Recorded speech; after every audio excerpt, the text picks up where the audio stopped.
오늘 우리에게 주신 하나님의 말씀은 에스겔서 23장입니다. 제목을 다 함께 읽어보겠습니다. 왕이신 하나님의 두 부인인 오홀라 오홀리바 두 자매의 죄에 대한 하나님의 상심된 절망적 심판. 아멘. 사실 오늘의 말씀은 너무 공중예배에서 드리기에는, 읽기에는 부담스럽습니다. 그리고 민망합니다. 왜냐하면 우리가 에스겔서 하면 제가 개론 시간 첫 시간에도 그런 말씀을 드렸습니다. 구약 성경 형성 시에 성경에 포함시킬지 말지를 결정하는 주 90년 예루살렘이 멸망한 이후에 그들이 예루살렘에 있는 사본들을 다 가지고 몰래 도망 나오면서 얌니아라는 곳에 모여서 회의를 하게 됩니다. 그래서 이 얌니아에서 모든 랍비들이 모여서, 그리고 장로들이 모여서 성경을 이것이 성경이다라고 확정시키는 회의를 갖습니다. 그것의 배경이 무엇인지 아시죠? 아이러니컬하게도 기독교가 탄생하고 나서 기독교가 폭풍적으로 확장되는 것을 보고 나서 그들은 이 기독교를 이단으로 규정하기 위해서, 유대교에서 축출하기 위해서 이것이 성경이다라고 하면서 유대교의 성경을 제정하게 됩니다. 그런데 하나님의 놀라운 역사는 오히려 이 90년의 얌니아회에서 성경이 확정되고 나서 기독교인들은 유대교에서 사용하던 이 구약 성경을 기독교의 성경으로 공인하게 되고 그 성경을 그대로 쓰고 추가로 우리가 현재 신약이라고 하는 예수님의 어록들을 모아서 그것을 예배 때 사용하기 시작했습니다. 그런데 이 주 90년 얌니아에서 가장 논란이 많았던 구약 성경 두 곳이 바로 아가서와 에스겔서입니다. 왜 그런진 쉽게 짐작이 가시겠죠. 오늘 우리가 23장, 에스겔서 23장을 읽었는데 매우 민망합니다. 불편합니다. 그래서 조건부로 붙였습니다. 성년이 되기 전까지는 보아서는 안 되는 책으로 분류를 해 두었고, 또 공중 예배에서 이 에스겔서의 이 부분은 사실은 웬만하면 금지를 시켰습니다. 이유는 이 성경을 잘못 읽으면 하나님의 본뜻을 이해할 수 있어야 하는데 그렇지 못하고 매우 성적 묘사가 직설적이기 때문에 대중적인 공식 예배에서 낭독하기에 부적절한 표현들이 대거 들어가 있다 보니까 그랬던 겁니다. 그러나 그럼에도 불구하고 이 아가서와 에스겔서가 성경에 들어갈 수밖에 없었던 이유는 신앙이 깊어질수록 최고의 성서라고 꼽는 부분이 바로 아가서입니다. 왜냐하면 아가서에서 대표적인 것은 하나님이라는 이름의 신명이 단 한 번도 나오지도 않음에도 불구하고 이 아가서가 성경에 들어갈 수 있었던 것은 하나님과 하나님의 백성, 예를 들어서 이 예루살렘을 부부관계로 묘사하고 있기 때문입니다. 그래서 일반인들은 감히 이해하지도 못하는 깊은 아주 신비한 하나님과의 친밀한 비밀들이 하나님과의 관계가 깊어지면 깊어질수록 깨닫게 되는 것이 바로 아가서이기 때문입니다. 이 에스겔서도 다는 그렇지 않지만 일부분은 아가서 못지않게 매우 친밀한 부부 관계에서나 있을 법한 그런 매우 민망한 그런 이야기들이 대거 등장합니다. 그럼에도 불구하고 이것이 성경으로 자리 잡을 수 있었던 것은 그만큼 하나님과 우리와의 관계가 부부관계로, 신랑과 신부의 관계로 묘사되어 있는 그런 비밀스러운 하나님의 복음이기 때문입니다. 참고로 신약도 있었죠. 신약 중에서 논란이 되었었던 것 두 곳이 있습니다. 심지어 종교개혁을 일으키면서 루터조차도 이것은 성경에서 빼야겠다라고 주장했던 것이 바로 요한계시록과 히브리서입니다. 이유는 왠지 제가 설명을 드렸을 겁니다. 그리고 신약이 제정되는 주 4세기 때 황제가 모든 기독교의 감독들과 지도자들을 모아놓고 회의를 해서 동방의 교회와 서방의 교회가 한자리에 모여서 성경이라고 제정을 할 때도 가장 많이 논란이 있었던 것이 바로 요한계시록과 히브리서입니다. 그만큼 이 요한계시록과 히브리서는 지금도 현대에서 신약학자들 사이에서도 정말 비밀스러운 복음서라고 해도 과언이 아닌 신약 성경이기 때문입니다. 제가 요한계시록을 할 때도 그런 말씀을 드렸습니다. 이것은 또 다른 복음, 예수 그리스도의 복음이라고 말씀을 드린 바가 있습니다. 히브리서는 작자 미상이죠. 도대체 누가 썼는지는 모릅니다. 과거에는 우리가 어릴 때는 학문이 많이 발달하지 못했을 때는 사도 바울이 쓴 거라고 했지만 지금은 그렇게 이야기하는 학자들은 단 한 명도 없습니다. 작자 미상입니다. 그 정도로 신비한 책이라고 할 수 있죠. 어쨌든 간에 이 에스겔서는 그만큼 하나님의 놀라운 비밀이 담겨져 있습니다. 그런데 우리가 에스겔서 23장 전체를 쭉 같이 읽었습니다. 차마 입에 담기 어려운 말들이 많이 있었습니다. 오늘은 그 중에서 아주 중요한 부분들만 언급하도록 하겠습니다. 에스겔서 23장 1절 또 여호와의 말씀이 내게 임하여 이르시되 2절 인자야 두 여인이 있었으니 한 어머니의 딸이라. 두 여인은 자매라고 이야기합니다. 그런데 4절에 보면 그 이름이 형은 오올라요 아우는 오올리바라. 그들이 내게 속하여 자녀를 낳았나니 그 이름으로 말하면 오올라는 사마리아요 오올리바는 예루살렘이니라. 여기서 형과 아우로 묘사하고 있지만 이것은 히브리어의 특징이라고 할 수 있습니다. 뒤에 붙는 어미에 따라서 형과 남성, 형과 동생이 여성, 언니와 동생, 자매로 바뀔 수 있기 때문입니다. 그런데 두 자매가 한 남자의 남편이라고 하는 것은 오늘날 현대에서는 매우 이상스럽지만 성경에서 이 창세기에 보면 야곱이 두 자매를 부인으로 모두 맞이하는 고대 풍습을 따라서 충분히 가능한 이야기입니다. 자매 모두가 하나님에 속해 있다라고 하는 이 표현은 직접적으로 결혼했다라고 말은 안 하지만 이 하나님의 부인들이 되는 겁니다. 정실입니다. 첩이 아니라 정실. 두 부인이 됩니다. 즉 왕의 왕비라고 할 수 있는 매우 고결한 부인들입니다. 그런데 한 명의 이름은 오올라, 또 한 명은 오올리바라고 하는데 오올라는 사마리아, 북이스라엘, 오올리바는 예루살렘, 남유다를 이야기합니다. 그런 것을 보면 우리가 익숙해져 있는 것은 남유다 중심으로 역사를 이어가고 있지만 실제로는 북이스라엘이 창세기 때부터 장작격이었죠. 모세 전통은 오히려 북이스라엘에 더 많이 남아 있었던 겁니다. 여기서 오올라와 오올리바라는 것을 보면 사실 이 두 말은 비슷하지만 같은 어근 하나의 단어 오헬이라는 단어에서부터 어미만 달리 붙여서 형성되어 있는 두 단어입니다.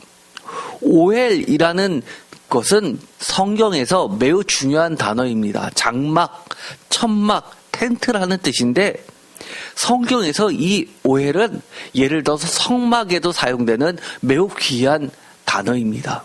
그런데 이 오올라라는 그 뜻은 그 자신의 장막이라는 장막을 가지고 있는 여자라는 뜻이고 오올리바는 나의 장막이 그 안에 있다라는 뜻을 가지고 있는 단어입니다. 매우 비슷하죠? 사전을 찾아보면 이렇습니다.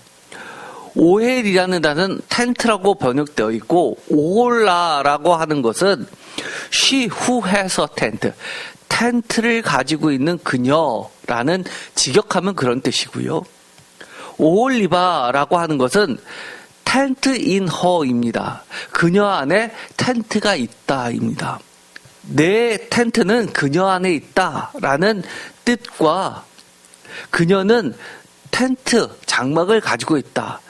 텐트가 여기서는 부부관계에서는 나의 쉼, 나의 가정이라고 해석할 수도 있는 겁니다. 그래서 라이프 성경사전에서는 오헬에서 유래한 말로 이 오홀라라는 뜻은 장막을 소유한 여자, 그 여인의 장막이라는 뜻이라고 번역을 하였고, 또 오홀리바는 장막이 그녀 가운데 있다, 내 장막이 그녀 가운데 있다, 그녀의 가운데 있는 천막이라는 뜻으로 해석하고 있습니다.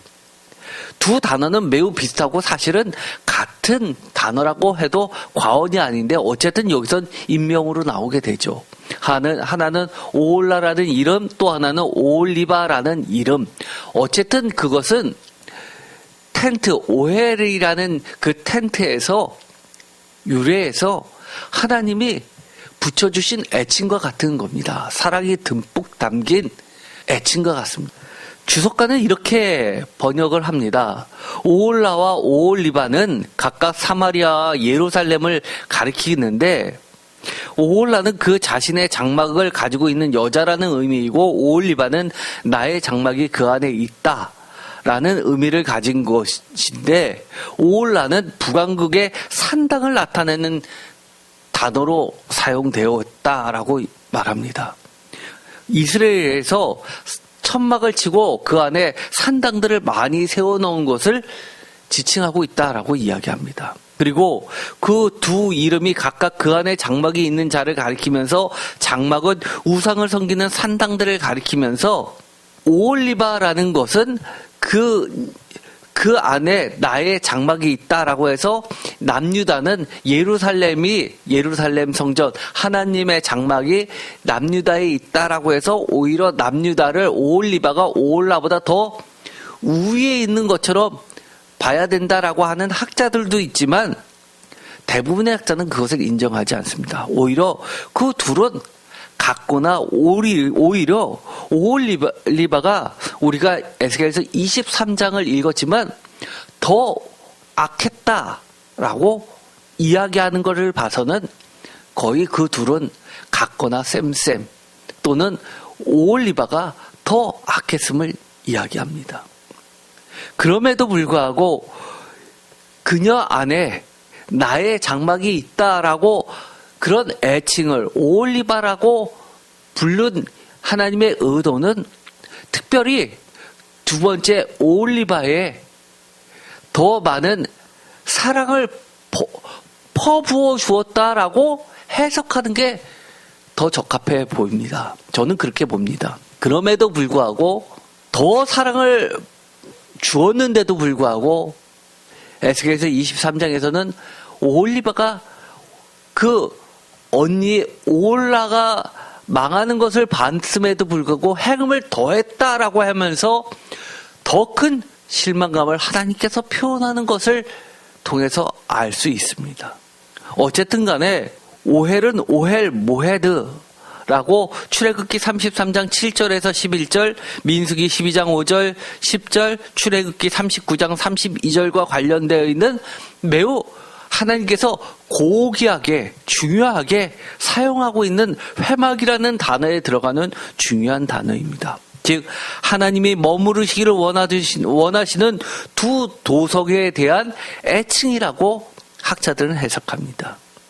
사무엘하 16장 22절에는 오헬이 결혼 장막이라는 뜻을 나타내고 있다라고 하면서 이 두 이름이 가지고 있는 함축적 의미는 결국 하나님을 항상 배신해온 두 민족을 이야기한다고 말합니다.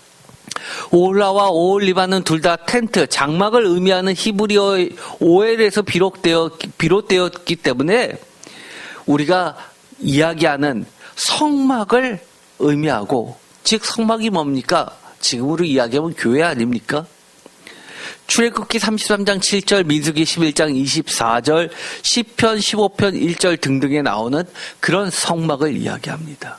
그러면서 문제가 되는 것은 이처럼 하나님의 특별한 임재, 하나님이 거하시는 은밀한 장소가 오히려 이방신을 섬기는 곳으로 뒤바뀌어 버린 참담한 현실을 고발하고 있는 겁니다. 하나님의 장막이 이 여인 예루살렘에 있다는 것이 예루살렘의 성전을 인정했다는 강조하는 표현이라기보다도 제가 이미 말씀드렸던 것처럼 이것이 우위에 있다, 북이스라엘보다 우위다라고 이야기하는 것이 아니라 하나님께서 더 큰 사랑을 베풀어 주셨다, 그런데도 불구하고 더 큰 배반을 했다라는 의미로 보아야 됩니다. 유다의 우상 숭배는 결코 하나님의 무관심이나 하나님이 그들과 함께 있지 않으셔서 벌어진 일이 아니라는 겁니다. 이것은 매우 중요합니다. 우리가 죄를 짓습니다. 그러면 이렇게 생각합니다. 하나님께서, 성령님께서 나와 함께 강력하게 역사하지 않으셔서 내가 시험에 걸려 넘어졌다라고 생각합니다. 천만의 말씀입니다. 하나님이 우리와 함께 하심에도 불구하고 나의 죄성이, 나의 죄에 대한 그 강렬한 욕망이 하나님을 거부하면서 죄악을 저지르고 있다는 겁니다.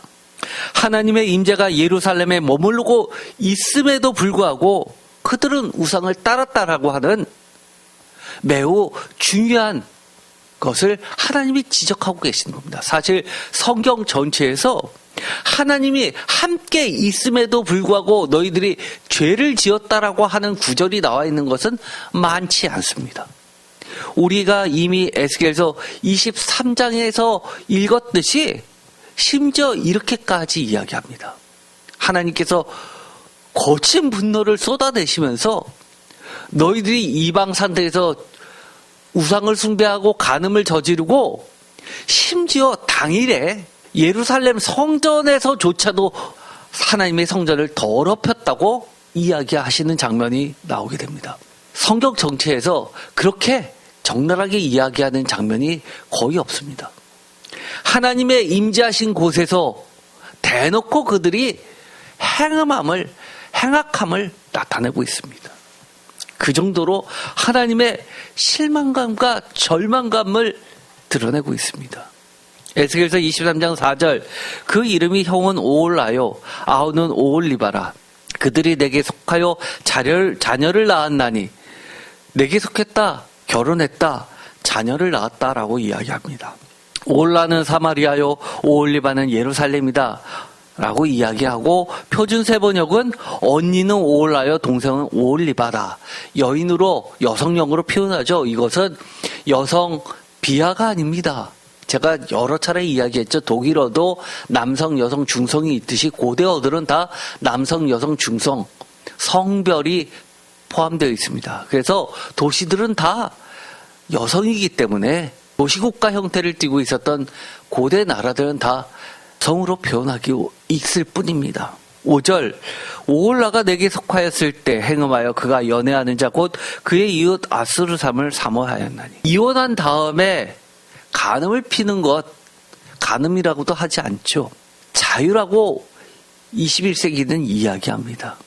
그런데 세간을 떠들썩하게 했던 것은 바로 이혼도 하지 않았는데도 불구하고 간음을 저지른, 비록 간음죄가 사라졌다 하더라도 이처럼 모든 사람들이 통탄한 상황인데도 불구하고 고대 하나님의 시대, 지금도 물론 하나님의 시대지만 이때 내가 속하였을 때, 부부간의 관계로 있을 때에도 행음하여서 그가 연애하는 자 곧 그의 이웃 아스루 사람을 사모하였다라고 이야기합니다. 오올라, 북이스라엘, 사마리아라고 이야기했습니다. 그런데 누구에게 망했죠? 북이스라엘은 바벨론에게 망했습니까? 아니죠. 아스루에게 망했습니다. 이것이 바로 놀라운 사건입니다. 그들이 사모했는데 오히려 하나님께서는 그들의 행음함을 보시고 그들이 사모하던 자들에 의해서 망하게 심판하십니다. 그런데 그들은 다 어땠냐면 6절 그들은 다 자색 옷을 입은 고관과 감독이요 준수한 청년이요 말타는 자들이라. 자색 옷, 왕들이 입는 옷이죠. 고관, 감독, 준수한 청년. 청년이라고 하는 것은 뭡니까? 인생에서 가장 황금기 아닙니까? 건정할 때입니다. 준수하다, 잘생겼다, 모두 다 흠모할 만하다라고 이야기합니다. 거기다가 말타는 자들이라. 지금으로 치면 어떤 건가요? 그 당시에 말하면 대부분이 보병이었습니다. 그러나 왕과 몇몇들은 말을 탔죠. 심지어 다윗이 처음에 말을 탈 줄 몰라서 말을 다 적군으로부터 빼앗아 왔는데 사용할 줄을 몰라서 다 힘줄을 끊어버립니다. 오늘날로 이야기하면 마 6 정도 되는 전투기. 이것을 줘도 몰 수 있는 조종사가 없는 국가들이 많죠. 특별한 훈련을 해야지만 탈 수 있습니다. 또 차로 이야기하면 뭐죠? 라리. 그 앞에 말 모양이 있죠. 그들은 어떤 자들을 흠모했습니까? 자색 옷을 입고 고관과 감독이고 준수한 청년이고 말따는 자들. 당대의 최고라고 할 수 있는 자들입니다. 권력을 다 갖고 있고요. 부유했고요. 모두 다 그 근처 가고 싶었고 관계 맺고 싶어 했던 나라들입니다. 그런데 사실 두 자매의 실체가 뭡니까? 숨어있는 두 자매의 위치, 결혼했다라고는 이야기하지 않지만 왕이신 하나님의 두 부인인 매우 사랑스럽고 고귀한 존재들입니다. 하나님, 왕이신 하나님, 세상의 모든 것을 지으신 모든 것을 다 가지고 계신 분입니다. 그 왕이신 하나님께 부인이, 사랑받는 두 부인이 요청하면 다 주실 텐데 오히려 피조물들에게 구걸하는 형태가 되었습니다. 정말 모든 것을 갖고 계신 하나님께 이야기하면 될 것을. 게다가 아들, 딸까지 낳았는데 결혼관계가 전제되어 있는데 그렇지 않은, 자신의 위치조차도 제대로 파악하지 못하는 두 여인을 이야기합니다. 여기서 중요한 이야기가 있습니다. 에스겔은 선지자죠. 선지자 이전에 무엇이었죠? 제사장이었습니다. 당대 최고의 교육을 받은 학문가입니다. 그런데 마치 교양인들이 쓰는 말을 안 씁니다. 히브리 원어를 하시는 분들은, 아주 실력 있는 분들은 그렇습니다. 차마 입에 담지 못할 히브리어라고 합니다. 그런데도 불구하고 왜 이렇게 썼을까요? 너무 난잡하게 썼다고 이야기합니다. 그런데도 이렇게 쓴 이유가 있습니다. 돌려서 고상하게 쓸 수가 있는데도 불구하고 그렇지 않았다는 겁니다. 왜냐하면 이것을 읽는 순간 학식이 있고 좀 양심이 있고 양식이 있는 사람들은 입에 담기 싫을 정도로 자극적으로 썼고 큰 혐오감을 불러일으키게 썼다는 겁니다. 왜 이렇게 썼을까요? 이것을 읽는 순간 하나님을 배반한 이스라엘의 모습이 이렇다라는 것을 생생하게 묘사하기 위해서 그랬다는 겁니다. 가늠한 두 자매의 이야기는 정말 듣기조차도 귀를 씻을 정도로, 그 정도로 그렇게 표현했다는 겁니다. 그런데 이것이 오홀리바의 문제일까요? 우리들은 안 그런가요? 라고 되묻는 겁니다. 뭐라고요?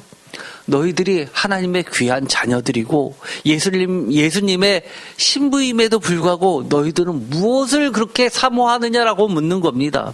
우리들이 원하는 것, 우리들의 자녀들이 다 자색옷을 입기를 원합니까? 다 고관과 감독과 준수한 청년이요 말타는 자들이기를 바라십니까? 바라죠. 세상에서 성공하기를 원합니다. 그러나 하나님을 정말 잘 믿기를 바랍니까? 정말 자색옷과 고관과 감독과 준수한 청년과 말타는 것을 사모하는 것보다 더 하나님을 잘 섬기기를 사모하십니까? 그런 사람 몇이나 됩니까? 말로 말고요, 진짜로.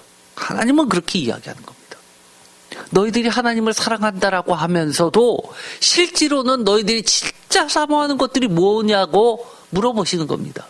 결국은 어떻게 하신다는 거예요? 그것들에 의해서 너희들이 멸망할 것이라고 이야기합니다. 자색옷, 부자들로서 표현됩니다. 자색옷은 포도주 색깔과 비슷하죠. 자주색을 염색하려면 조개에서 그것을 만들어내는 염색을 사용하는데 그것이 그 염료가 황금보다 비쌌다고 하죠. 그런데 정말 돈 잘 벌고 화려하길 바랬는데 돈을 쫓아가다 보니까 권력 쫓아가다 보니까 높은 지위 쫓아가다 보니까 어느 순간 그것 때문에 망하게 됩니다. 이것이 현실 아닙니까? 많은 사람들이 착각 속에 빠집니다. 하나님도 잘 섬기면서 세상에서 잘 나가면 되는 거 아니에요? 그러나 우리는 그것들 앞에서 브레이크를 밟을 수 있나요? 창세기에서는 그것에 대해서 경고합니다. 보암직도 하고 모금직도 한 그 앞에서 브레이크 없는 원죄를 고발하고 있습니다. 멈춰야 되는데 멈추지 못합니다. 죄의 특징이 뭡니까? 죄의 특징? 전염성이 강하고요. 첫 번째 전염성. 두 번째가 뭡니까? 중독성입니다.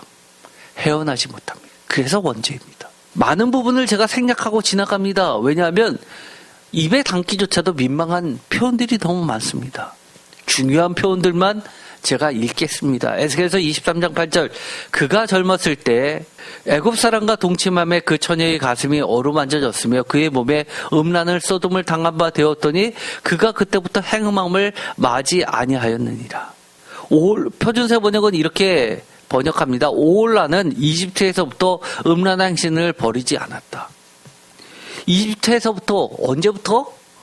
이스라엘이 태동하기 전부터 국가가 형성되기 전부터 애굽에서 종살이 할 때부터 그랬다는 겁니다. 젊었을 때라고 이야기합니다. 9절 그러므로 내가 그를 그의 정든 자 곧 그가 연애하는 아수르 사람의 손에 넘겼더니 이것이 무서운 거죠.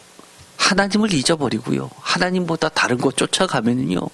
하나님은 어떻게 하시냐 하면 그래 너희들 하고 싶은 대로 해봐. 넘겨버리십니다. 우리가 사업을 시작할 때 그렇습니다. 돈 벌어서 하나님 일에 멋지게 쓰겠다. 선교 사업도 하면서 아낌없이 하나님께 바치겠다. 11조가 아니라 10의 5조 바치고 나머지 10의 5조 갖고도 생활하고도 남을 정도로 돈 벌어보겠다라고 합니다. 어느 순간 어떻게 되나요? 거래처에서 얘기하면 접대한다고 주일 빠집니다. 골프 치러 새벽 일찍 갑니다. 평소에 새벽 예배도 못 다니는 사람이 새벽 일찍 부킹하고 골프 치러 갑니다. 그리고 나서 그러죠. 저녁 때 와서 유튜브로 예배 드렸다고. 돈 벌어야지 헌금 누가 하냐고. 교회는 뭐 헌금 없이 교회가 돌아갈 줄 아냐고. 결국 하나님은 그토록 사모하는 것에 맡겨버리십니다. 10절 그들이 그의 하체를 드러내고 그의 자녀를 빼앗았으며 칼로 그를 죽여 여인들에게 이야기거리가 되게 하였나니 이는 그들이 그에게 심판을 행함이라. 하나님의 심판은 두루두루 남게 됩니다. 이야기거리가 되게 한다는 겁니다. 정말 할 것까지 다 했는데도 불구하고 결국은 모양새가 없습니다. 모양새 빠진다고 하죠. 뺨 맞는다고 하죠. 남는 게 없습니다. 에스겔서 23장 11절 그 아호 오홀리바가 이것을 보고도 그의 형보다 음욕을 더하며 그의 형의 가늠함보다 그 가늠이 더 심함으로 그의 형보다 더 부패하여 졌느니라. 에스겔서 23장 11절부터는 그 아호 오홀리바에 대해서 나오는데요. 이것이 바로 그 충격입니다. 11절 다 함께 읽어볼까요? 다시 한번요. 뭐가 여러분 앞에 그렇게 새겨집니까? 다 함께 읽어보겠습니다. 그 아호 오홀리바가 이것을 보고도 그의 형보다 음욕을 더하며 그의 형의 가늠함보다 그 가늠이 더 심함으로 그의 형보다 더 부패하여 졌느니라. 아멘. 반복되는 말이 뭐죠? 더입니다. 더했다는 겁니다. 그런데 충격이 뭡니까? 이것을 보고도입니다. 보면 반성하고 타산지석으로 삼아야 되는데 더하다는 겁니다. 더하며 더 심하며 더 부패해졌다고 이야기합니다. 아까 서두에 뭐라고 말씀드렸죠? 남유다에게 오홀리바라고 했던 것, 그녀 안에 나의 텐트가 있다, 나의 성막이 있다, 나의 성전이 있다라고 해서 우위다. 예루살렘이 북이스라엘 사마리아보다 더 우월하다라고 하는 게 아니라는 겁니다. 더 많이 사랑을 베풀었는데도 말고 불구하고 이 오홀리바가 어땠다는 거예요? 배반은 더 심했다는 겁니다. 은혜를 잊어버린 건 더 심했다는 겁니다. 누가 더 악합니까? 예레미야 선지자도 그랬고 에스겔 선지자도 마찬가지로 사마리아의 죄는 이 남유다의 죄에 비해서 훨씬 낫다는 겁니다. 의롭이 더 분명하게 밝혀졌다고 이야기합니다. 제가 과거에 이런 설교를 한 적이 있습니다. 우리 크리스찬들은 예수 그리스도의 은혜를 유대교인들보다 더 많이 주셨습니다. 그런데도 불구하고 오늘날의 성도들이 유대교인들보다도 나은 점이 무엇입니까? 제가 물은 적이 있습니다. 나은 크리스찬보다 나은 점이 무엇입니까? 우리가 새겨봐야 되는 이야기입니다. 에스겔서 23장 12절 그가 그의 이웃 아수르 사람을 연애하였나니 그들은 화려한 의복을 입은 고관과 감독이여 말 타는 자들과 준수한 청년이었더라. 그 두 여인이 한 길로 행함으로 그도 더러워졌음을 내가 보았노라. 이 12절의 말씀은 그 전에 있었던 말씀과 같죠? 그 눈이 세상적인 것으로 가득 찹니다. 요즘에는 나이가 많이 드신 할머님들도 성형수술하는 게 일반화되었다고 합니다. 저는 그렇습니다. 사람의 아름다움, 외형적인 것보다 잠언서 31장에 나오는 현숙한 여인처럼 지혜로운 여인처럼 아름다운 여인이 어디 있겠습니까? 신앙이 아름다운 여인처럼 보석 같은 여인이 어디 있습니까? 우리들이 과연 무엇을 쫓아 살려고 애씁니까? 우리의 자녀들이 무엇을 향해 나아갑니까? 요즘에는 참 안타까운 것이 있죠. 카톡 같은 데 보면 여러 가지 사진들을 올려놓는데요. 과거에서는 상상조차 못하는 그런 마치 본인이 연예인인 것처럼 그렇게 사진을 찍어가지고 올려놓는 것을 봅니다. 아름답다라는 생각보다도 사실 저 같은 사람은 민망합니다. 그런데 이미 사회가 그렇게 바뀌어버린 걸 어떻게 하냐라고 하는 사람들이 많이 있습니다. 문제는 13절에 그 두 여인이 한 길로 행함으로 똑같은 길을 걸었다라고 표준세 번역은 번역하고 있습니다. 하나님께서 가장 마음 아파하시는 게 뭡니까?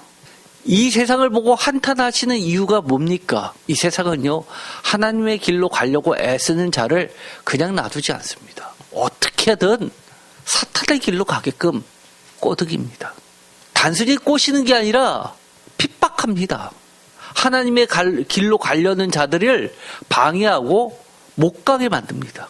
그것이 악한 세상이라는 겁니다. 13절에 그 두 여인이 한 길로 한 마음이 돼서 하나님의 길로 가는 것이 아니라 한 길로 더러워졌다고 이야기합니다. 그것을 하나님께서 목도하십니다. 14절 그가 음행을 더하였으면 붉은색으로 벽에 그린 사람의 형상 곧 갈대아 사람의 형상을 보았음이냐. 이 14절도 충격입니다. 전에는 어땠습니까? 아수르 사람의 그 준수함을 보고 반했습니다. 그런데 14절에는요. 갈대아 사람의 형상을 보았는데요. 어디에 있는 갈대아 사람의 형상이냐면 벽에 그린 사람의 형상입니다. 실체도 아닙니다.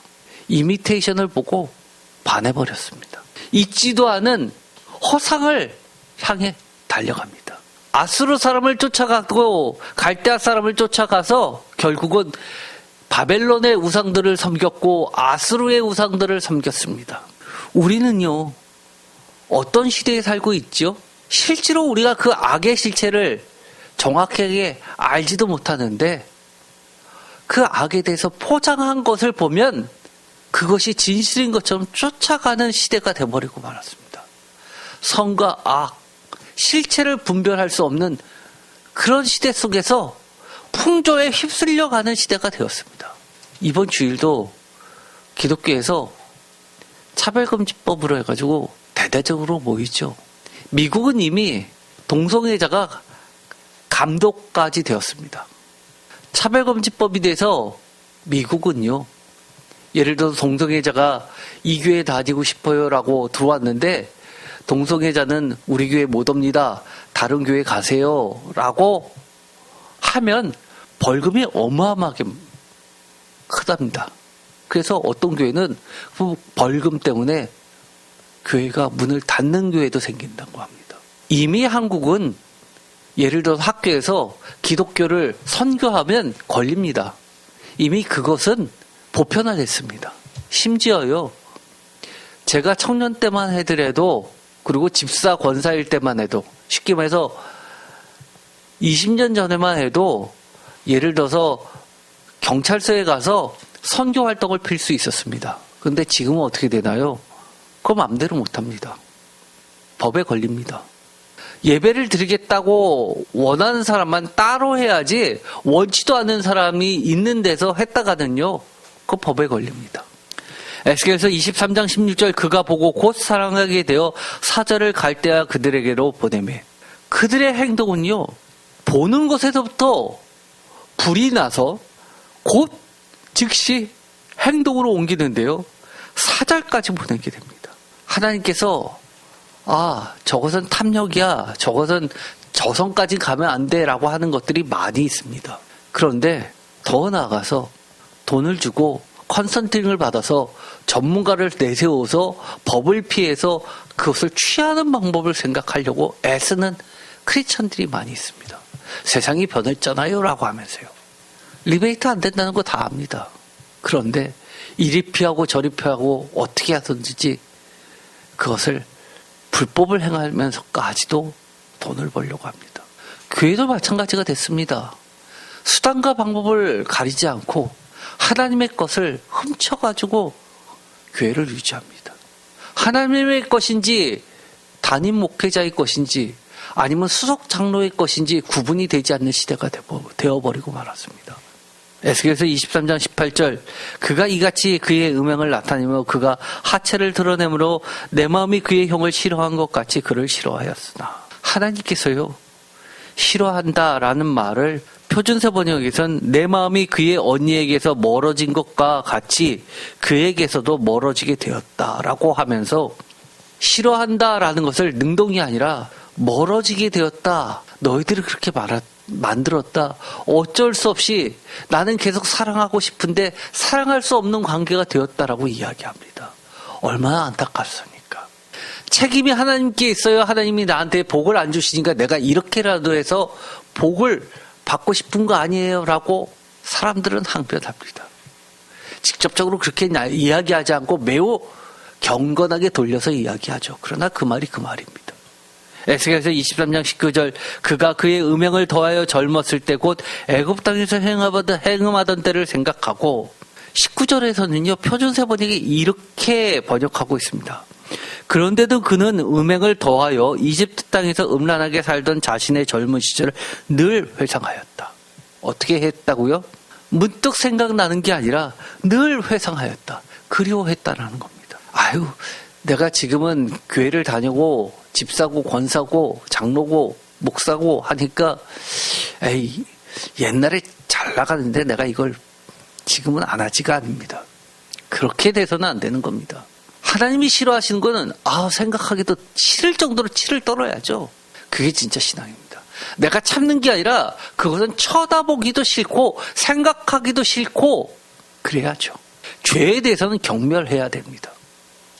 조금이라도 그리워했다가는 마치 무슨 젊은 시절에 하나의 무용담처럼 생각한다면 그 죄는 어느 순간 다시금 생생하게 나에게 다가오게 되어 있습니다. 그게 죄의 중독성이고 죄의 전파력이고 심각성입니다. 에스겔서 23장 44절 그들이 그에게 나오기를 기생에게 나온 같이 음란한 여인 오홀라와 오홀리바에게 나왔은즉 여기선 점잖게 기생이라고 표현했습니다. 그런데 표준세 번역은 이렇게 이야기합니다. 광야에서 온 잡된 무리와 취객들은 창녀에게 드나들듯 두 자매에게 드나들었다. 과연 그들은 음란한 여인 오홀라와 오홀리바에게 드나들었다. 창녀라고 이야기합니다.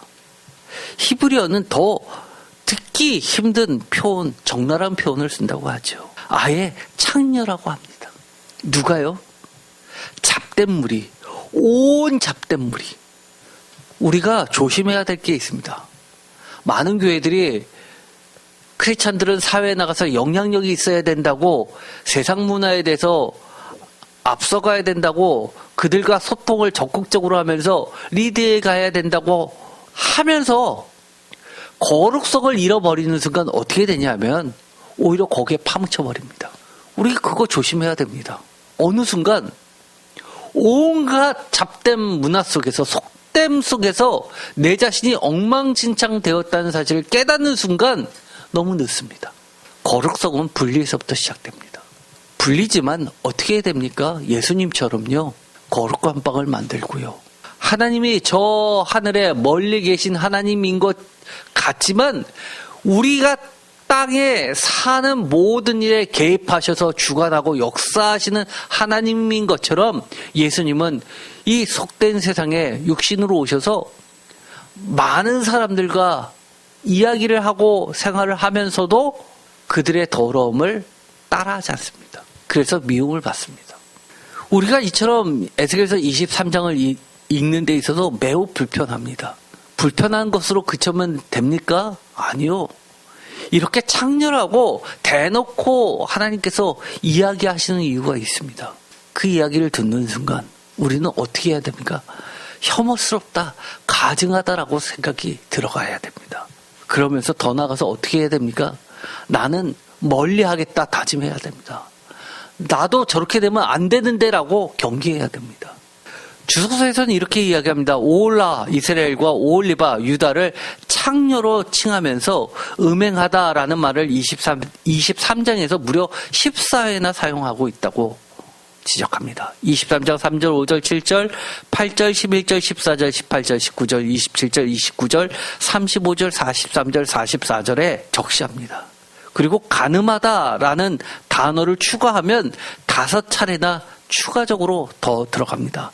23장 37절에 2번, 43절, 45절에 2번. 그 다음에 38절에는 오홀라 북왕국과 오홀리바 남왕국이 함께 예루살렘 성전을 더럽혔다는 말까지도 합니다.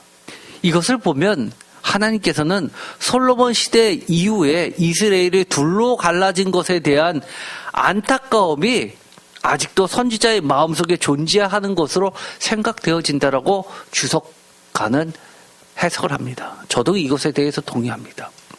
북이스라엘과 남유다가 갈라진 것이 하나님의 뜻이냐? 그렇지 않습니다. 그렇지 않습니다. 에스겔 선지자도 그렇고 이사야 선지자도 그렇고 예레미야 선지자도 그렇고 계속해서 뭐라고 이야기합니까? 특히 에스겔서는 두 막대기가 한 손에서 하나가 된다고 이야기합니다. 온전한 이스라엘 회복을 이야기했는데 가장 누가 많이 그것을 이야기합니까? 예수 그리스도입니다. 예수 그리스도는 계속해서 12지파 12명의 제자들을 상징적으로 이야기합니다. 그리고 요한계시록에 오면 내상에서 12지파를 다스린다고 이야기합니다. 하나님의 은혜를 자신들의 정욕을 만족시키는 도구로 삼는 시대를 막론하고 계속해서 지금도 이 악의 실체는 도사르고 있다는 사실을 우리는 깨달아야 된다는 겁니다. 어떨 때는 돈, 섹스, 권력이라는 형태로, 어떨 때는 자식사랑이라는, 어떨 때는 선행이라는 것으로, 어떨 때는 여러 가지 세상에서 이야기하는 그럴싸한 모토를 가지고 다가오지만 하나님이 빠진 곳에는 선은 있을 수 없다는 사실을 우리는 명확히 해야 됩니다. 그래서 예수님도 이렇게 얘기했죠. 선하신 선생님이여 라고 하니까 왜 나를 선하다고 이야기 아니냐. 선하신 분은 오직 하나님 아버지 한 분뿐이 없다라고 이야기합니다. 우리가 선한 것을 누구한테 배울 수 있습니까? 하나님한테 뿐이 배울 수 없는 겁니다. 그래서 우리가 교회에 나오는 겁니다. 내가 도덕적으로 선하다고요? 저도요, 인생 어느 정도 살 만큼 살았습니다. 경험해봤지만요, 아무리 많이 배우고 인격적인 것 같아도요, 이해관계 앞에서는 얼마나 사람들이 악한지 모릅니다. 조금이라도 손해볼 생각 없습니다.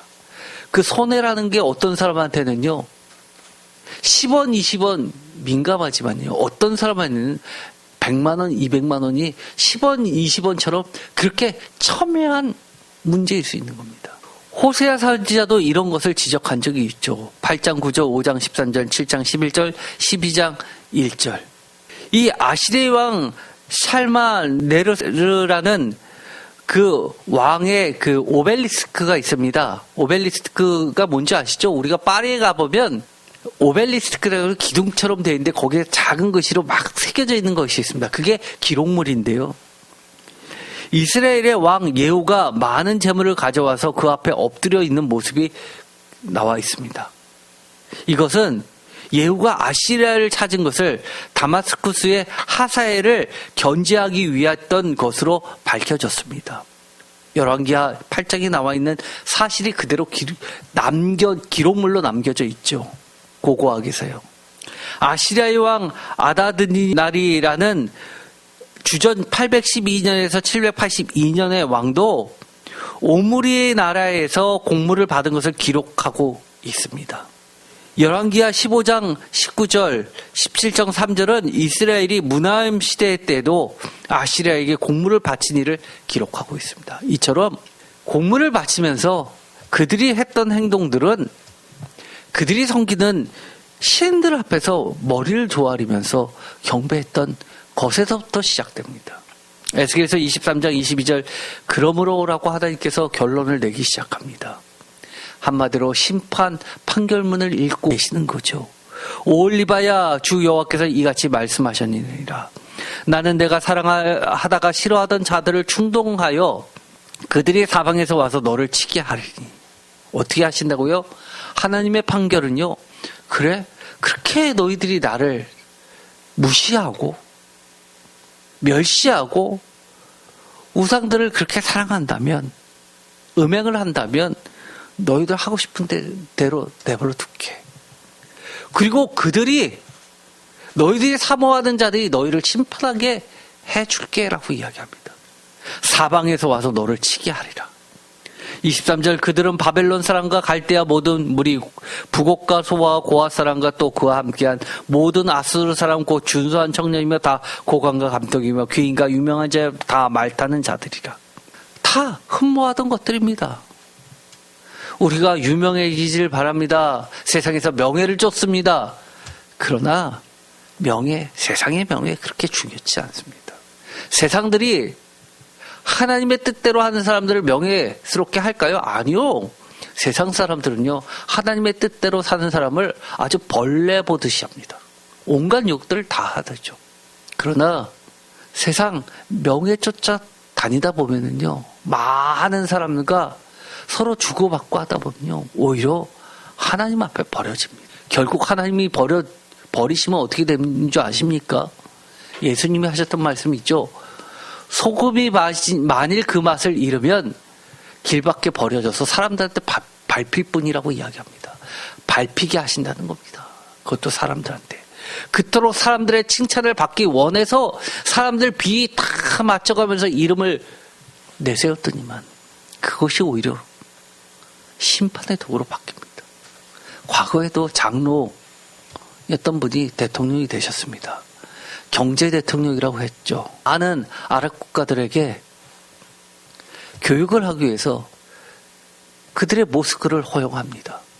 그러나 어떻게 됩니까? 지금 대한민국은 하나님을 잃어버리는 국가가 되어버렸습니다. 대한민국이 이슬람을 믿는 이슬람권이 얼마나 많은 줄 아십니까? 아마 30년만 지나가면요 뒤집힙니다. 여기 나와 있는 북옷 예레미야서 50장 21절에 한 번 나오는 장소입니다. 바빌로니아와 연관되어 있고요. 아카드 문헌에서는 푸쿠투라고 되어 있어서 티그리스가 하류 지역에 살았던 아람족으로 여겨집니다. 소아 마리 문헌에 언급되어 있는데요. 한 유목민 그룹의 이름이 수트와 동일시되었고요.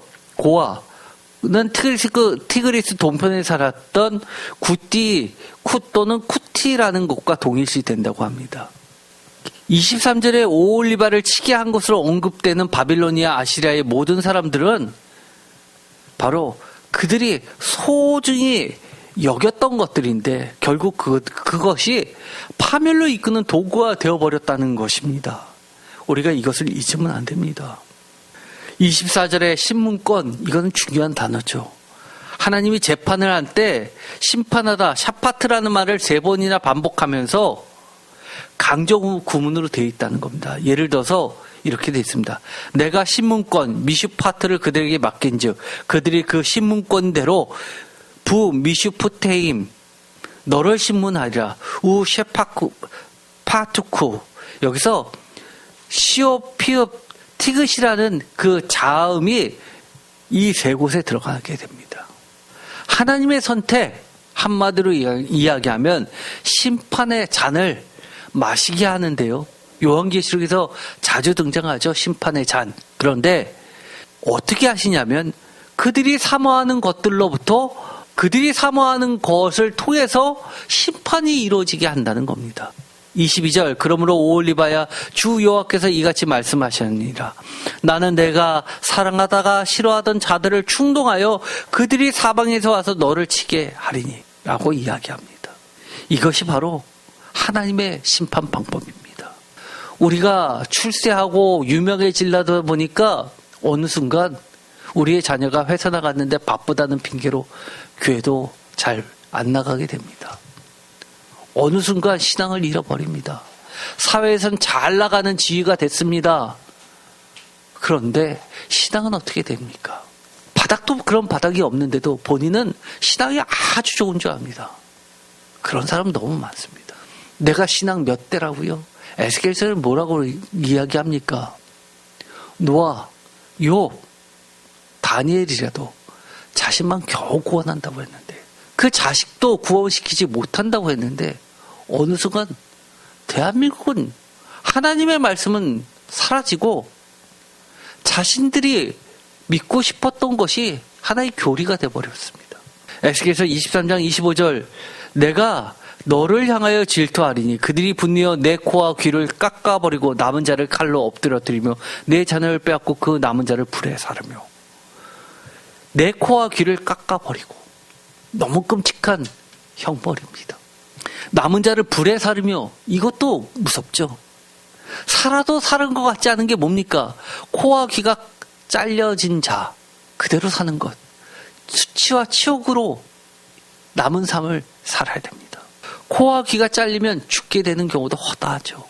일본에 가면 귀들을 잘라놓은 것을 가지고 탑을 쌓는 것도 있습니다. 어떤 나라에 가면 코를 잘라놓은 것도 있다고 하죠. 코는 하나뿐이 없으니까 코의 수를 세면 사람을 죽인 숫자와 같아진다고 생각하기 때문입니다. 그런데 여인이 코와 귀가 없다고 칩시다. 더 이상 아름다운 여인이 될 수 있을까요? 아무도 쳐다도 보지 않을 겁니다. 에스겔서 23장 31절 내가 내 영의 길로 행하였은즉 내가 그의 잔을 내 손에 주리라. 하나님께서 잔을 주신다는 겁니다. 32절 주 여호와께서 이같이 말씀하셨느니라. 깊고 크고 가득히 담긴 내 형의 잔을 내가 마시고 코웃음과 조롱을 당하리라. 형의 잔을 마시고 취한다라고 이야기해도 되는데 코웃음과 조롱을 당한다고 이야기합니다. 이미 심판은 잔을 마신과 동시에 시작됐습니다. 33절 내가 내 형 사마리아의 잔 곧 놀람과 패망의 잔에 넘치게 취하고 근심할지라. 34절 내가 그 잔을 다 기울여 마시고 그 깨어진 조각을 씹으며 내 유방을 꼬집을 것은 내가 이렇게 말하였습니다. 주 여호와의 말씀입니다. 너무너무 추한 모습 아닙니까? 여기서 우리가 기억할 게 하나 있습니다. 에스겔서 23장 38절에 보면요. 가중처벌감이 나옵니다. 하나님께서 정말 이것만큼은 통탄하시는 것들이 있습니다. 에스겔서 23장 38절 다 같이 읽겠습니다. 이 외에도 그들이 내게 행한 것이 있나니 당일에 내 성소를 더럽히며 내 안식일을 범하였도다. 뭐라고요? 이 외에도 지금까지 한 것도 정말 입에 담기도 싫고 듣기도 싫고 생각하기도 싫은데 더 심한 게 있다는 겁니다. 이 외에도 있다는 겁니다. 뭐요? 내가 행한 것이 당일에 내 성소를 더럽혔다고 합니다.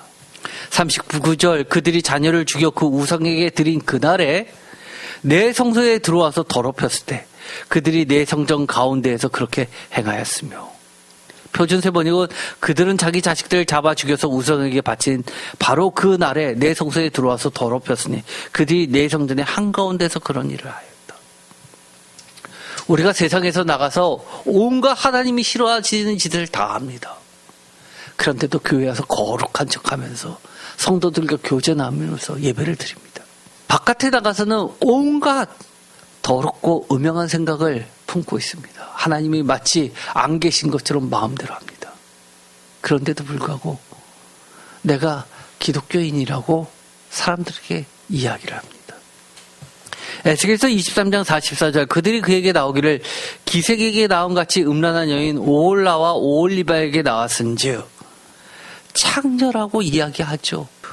정말 우리에게 그런 모습이 없는지 돌아봐야만 합니다. 하나님께서는 결국 심판을 하실 수밖에 없었다고 이야기했죠. 어떻게 이야기했어요? 나로 멀어지게 했다고 이야기합니다. 나는 그러고 싶지 않은데 멀어지게 했다고 이야기합니다. 결국 심판을 하시는데요. 에스겔서 23장 36절 여호와께서 또 내게 이르시되 인제야 내가 오홀라와 오홀리바를 심판하겠느냐 그러면 그 가증한 일을 그들에게 말하라. 알려주어라라는 겁니다. 심판은 당하더라도 알아야 될 거 아니라라고 이야기합니다. 하나님께서는요 은혜를 주십니다. 그런데 은혜를 입으면 다 신앙이 성숙되는 줄 아십니까? 하나님께 은혜를 입어도요 신앙을 더 뒤로 가는 경우들이 많이 있습니다. 내가 어려움을 겪었습니다. 하나님 이번 도와주세요 해서 은혜를 경험했습니다. 그거 지나고 나서 더 교만해지고 더 악해지는 경우 많이 봅니다. 어려움을 겪는다고 하나님의 은혜를 경험한다고 다 똑같이 신앙이 자라나는 것 아닙니다. 하나님의 심판을 받았다고 다 돌아선다고 아니요. 더 악해지는 경우 많이 있습니다. 에스겔서 23장 48절 이같이 내가 이 땅에서 음란을 고치게 한즉 다 같이 읽겠습니다. 모든 여인이 정신을 깨어 너희 음행을 본받지 아니하니라. 사실 하나님의 심판의 목적은 이런 것에 있는 겁니다. 왜 하나님께서 하나님의 자녀들을 하나님의 신부들을 심판하십니까? 사실 그래도 성도들이 낫죠. 하나님 조금이라도 알았던 사람이 전혀 몰랐던 사람보다 조금이라도 더 낫습니다. 그런데도 하나님의 백성들 심판하십니다. 왜요? 하나님을 모르는 자들이 그렇게 하면 안 된다는 걸 깨닫게 하기 위해서입니다. 모든 여인이 정신이 깨어나게 하기 위해서 경고를 주기 위해서라는 겁니다. 이것을 보면은요 어떤 생각이 드십니까? 저는 이런 생각이 듭니다. 그러면 차라리 하나님 안 믿는 게 낫다고요? 무슨 소리입니까? 하나님이 사랑하는 아껴하는 하나님의 자녀도 이렇게 심판을 하시는데 하나님 안 믿는 하나님을 멸시하는 자들은 어떻게 하시겠습니까? 상상만 해도 무섭습니다. 그나마 하나님을 믿고 하나님의 자녀가 되었으니까 이 정도죠. 에스겔서 23장 49절 그들이 너희 음란으로 너희에게 보응한즉 너희가 모든 우상을 위하던 죄를 담당할지라 내가 주 여호와인 줄 너희가 알지니라 하시니라. 형벌을 받고 나면 너희는 내가 주 하나님인 줄을 알게 될 것이다 라고 표준세 번역은 이야기합니다. 이것이 하나님의 심판의 목적입니다. 어떻게 한다고요? 하나님을 알게 한다는 겁니다. 많은 사람들이 착각하고 이해를 못하는 부분이 바로 이런 겁니다. 왜 꼭 심판을 해야지만 하나님인 줄 압니까? 동화에서도 그런 게 있잖아요. 햇빛이 따뜻하게 비치니까 옷을 벗지 않았습니까? 사랑을 자꾸 좋아해야지 하나님을 믿는 거 아닙니까? 복을 많이 주고 심판을 하지 말아야지만 하나님 다 믿는 거 아닙니까? 그렇게 욕심이 탐욕이 하나님을 망령되게 일으킵니다. 하나님의 심판이 없다면 어떻게 될까요?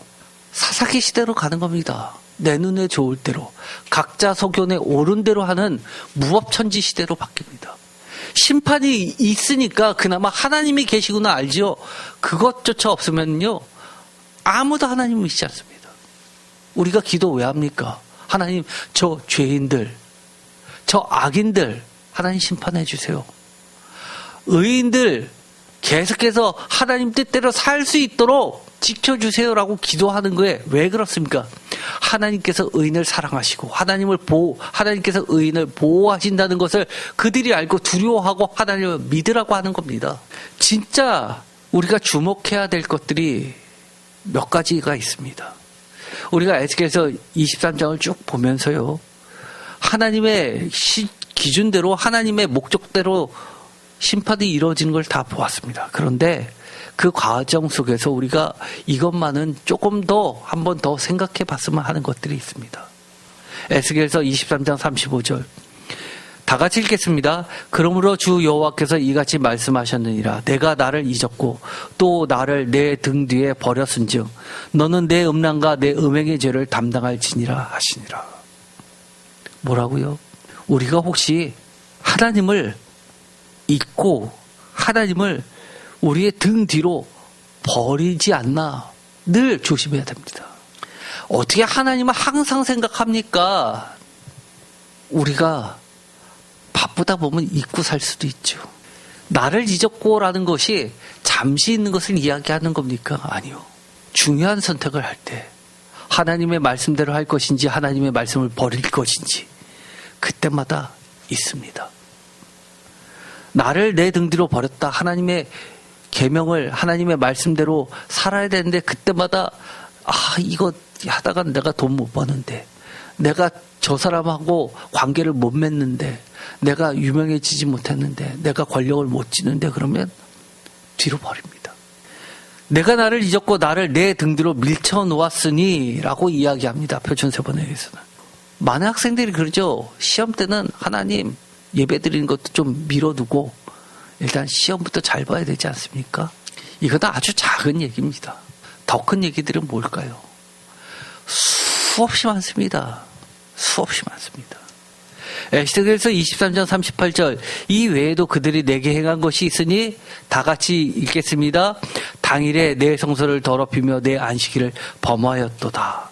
그들이 자녀를 죽여 그 우상에게 드린 그날에 내 성소에 들어와서 더럽혔을 때 그들이 내 성전 가운데에서 그렇게 행하였으니 하나님 앞이라면 그나마 좀 조심해야죠. 그런데 하나님 앞이라도 성전인데도 전혀 조심함이 없이 자기 생각나는 대로 자기 하고 싶은 대로 다 합니까? 하나님 두려워하는 마음이 있으면 우리의 삶의 태도가 작은 것에부터도 달라집니다. 오늘의 말씀 에스겔서 23장을 제가 하루 만에 다 했습니다.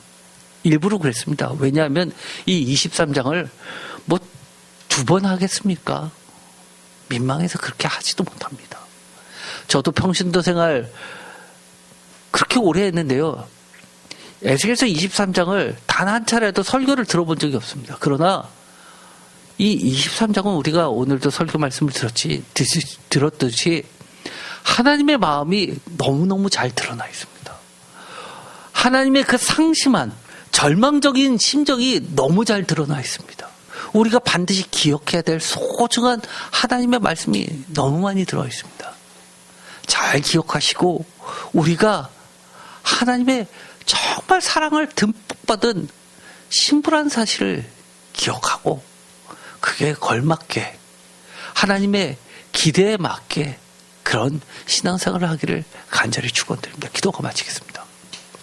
하나님 감사합니다. 오늘 정말 어떻게 보면 처음 듣는 하나님의 말씀입니다. 오늘의 말씀을 통해서 우리의 존재 가치를 다시 한번 깨닫게 하시고 하나님의 그 상심된 절망적인 그 심정을 우리가 조금이라도 이해할 수 있게 하여 주옵소서. 하나님이 어쩔 수 없이 멀어졌다라고 말하는 그 순간까지 가지 않게 우리들이 하나님이 싫어하시는 그 가증한 것들을 정말 불편하다가 아니라 경멸하고 혐오하면서 나는 절대 그러지 말아야지. 하나님이 목적하셨던 것처럼 경계에 경계를 다해서 더욱 하나님을 사랑하는 어여쁜 신부들이 모두 되게 하여 주시옵소서. 예수 그리스도의 이름으로 기도드립니다. 아멘.